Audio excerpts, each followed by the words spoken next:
The Young and the Restless recap 30s update July 24, 2026. Welcome back to the channel, everyone. Today is a beautiful day to dive into the absolute madness that is Genoa City. Grab your coffee, get comfortable, and let's process this latest episode together because the drama is officially off the charts, and we have so much to talk about. I cannot believe they did that. I am sitting here typing furiously because my jaw is literally on the floor after watching Thursday's episode. Are you actually kidding me right now? Phyllis Summers looking Nick Newman dead in the eye and telling him that she is in love with Matt Clark. Matt Clark, I am shaking. I am literally shaking with rage and confusion, and just absolute disbelief. Reacting first, explaining later. I know, but I just had to get that out of my system because WHAT is happening to this show right now. Wait, I'm getting ahead of myself. Let me take a breath. Okay, back to the point. Let's break down exactly what went down because this episode was a roller coaster of epic proportions and I need to vent to people who actually get it. So, Nick decides he is going to confront Phyllis about Matt. And honestly, can you blame the guy? I have been watching since 2015 and this is the absolute wildest thing they've done with Phyllis in years. I know some people are loving this dark, twisted version of Phyllis, but personally, I am horrified. Remember when they tried this kind of bizarre redemption romance arc with Patty Williams years ago? Yeah, didn't work then either. Matt Clark is a monster. He tortured Nick. He has terrorized this family. And now Phyllis, who has always fiercely protected her own, is claiming she is in love with him. Part of me thinks she is just saying this to get under Victor's skin or to manipulate the situation because she is backed into a corner with this whole evidence thing. But another part of me is terrified that the writers are actually going there. Because when she said those words to Nick, you could physically see the man snap. Nick lost his absolute mind, and honestly, I was cheering for him. He hurled every insult in the book at her, and it was glorious but also so incredibly tragic. He completely lost control. And Phyllis, she just didn't back down.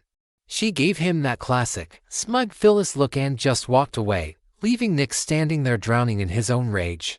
But here is where the episode completely broke my heart. After she walks away, Nick has this massive moment of clarity. He realizes just how far gone he is. The rage, the shaking, the complete lack of emotional regulation. It's not just about Phyllis and Matt. It's the drugs. And he knows it. So what does he do? He goes straight to Sharon. Because of course he goes to Sharon. Am I the only one who finds it simultaneously hilarious and deeply comforting that Sharon's solution to literally every major life crisis is to pour a cup of herbal tea? Bless her heart. The woman is a saint, but her magic tea has officially met its match. No amount of chamomile is going to fix a fentanyl and cocaine addiction, Sharon. But the scene between them was so raw. Nick finally breaks down and admits that he is spiraling. He tells her that their meetings aren't working. He tells her that all he can think about is the drugs. And then the absolute kicker, his dealer actually called him. That is terrifying. It shows just how deep in the mud he is right now. Nick Newman, the golden boy, the moral compass of the family, looking at his ex-wife and admitting that he needs to go to rehab. I was crying. I am not ashamed to admit it. I know some fans are exhausted by addiction storylines, and I get it. Sometimes they drag on forever, but this feels earned. After the trauma in Vegas, after the car crash, after Matt Clark literally drugging him and leaving him for dead in that abandoned gas station, Nick's PTSD and addiction are so real. I am actually here for this rehab storyline if they do it right. He needs to step away, get clean, and come back stronger because right now, he is a danger to himself and everyone around him. And having Sharon be the one to support him, perfection. She didn't judge him, she just listened. Well, she probably tried to push more tea on him first, but then she really showed up for him. That is the chic bond we all know and love. Okay, let's pivot, because my brain is spinning, and we have to talk about Adam and Sally. I am screaming. Adam and Sally finally reached a deal. Adam is officially buying Newman Media from Sally to protect her from Victor's ruthless corporate attacks. And let me tell you, I am feeling so many things about this. On one hand, I am thrilled because Sally is pregnant. She is stressed, and she does not need Victor Newman trying to destroy her life right now.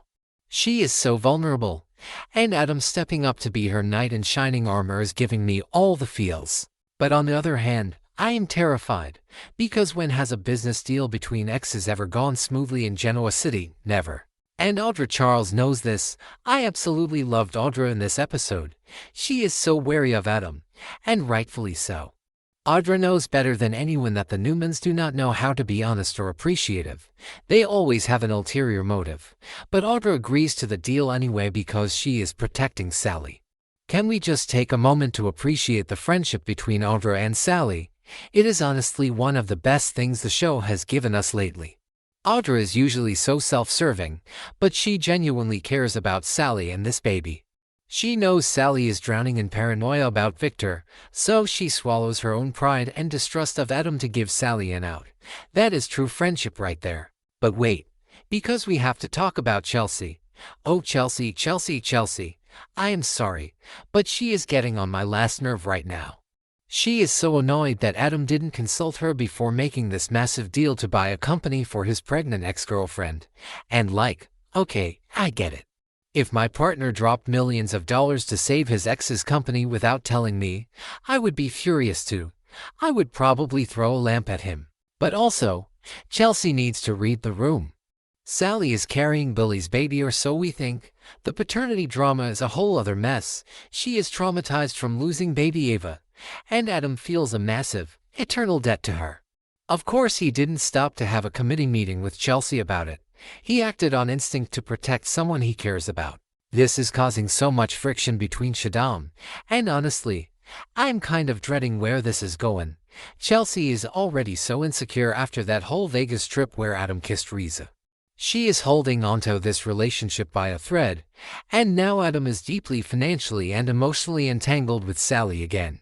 Chelsea is trying to play it cool by shifting her focus to Victor's reaction, but we all know she is seething on the inside. She is just waiting for the other shoe to drop. And speaking of Victor's reaction, what is Victor going to do? This is the million-dollar question. Chelsea and Audra are both waiting for the explosion, and I am sitting here biting my nails. Normally, Victor would absolutely lose his mind. He would be furious that Adam interfered and robbed him of the joy of crushing Sally Spectra. Victor hates losing, and he hates being undermined by his own children even more. He would normally banish Adam from the family, strip him of his titles, and brand him a traitor. We have seen this cycle 100 times. But, and this is a massive but, the timing is so specific right now. Nikki is currently dealing with the terrifying reality that she might be permanently blind. Her bandages just came off, and the prognosis is not good. Victor is completely consumed by his fear for his wife. He is playing the devoted husband, hovering over her, trying to manage her medical care and secretly stealing her shares, which is a whole other level of evil. But I digress.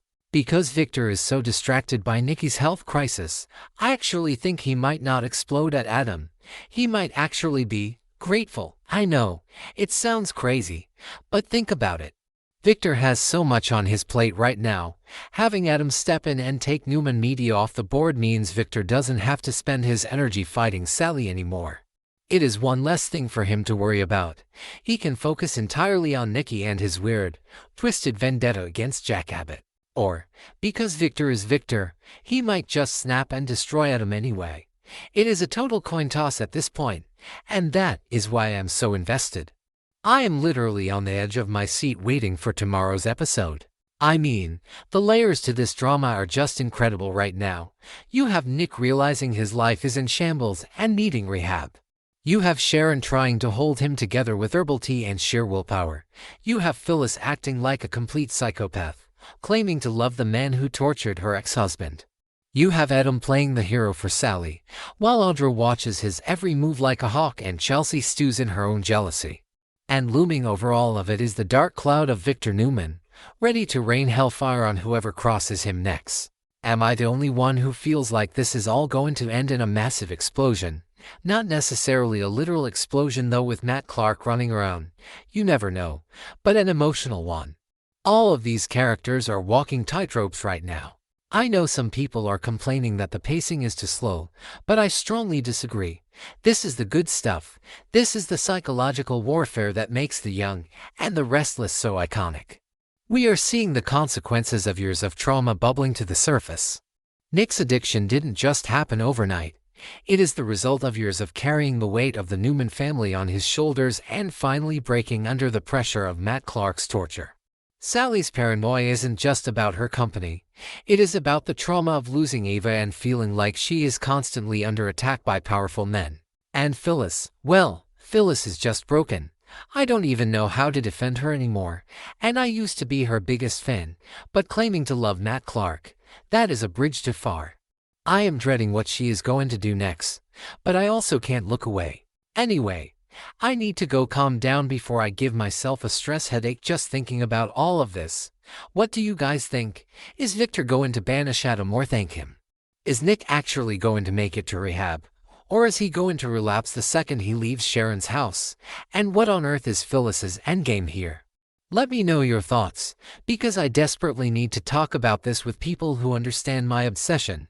Until next time, stay restless.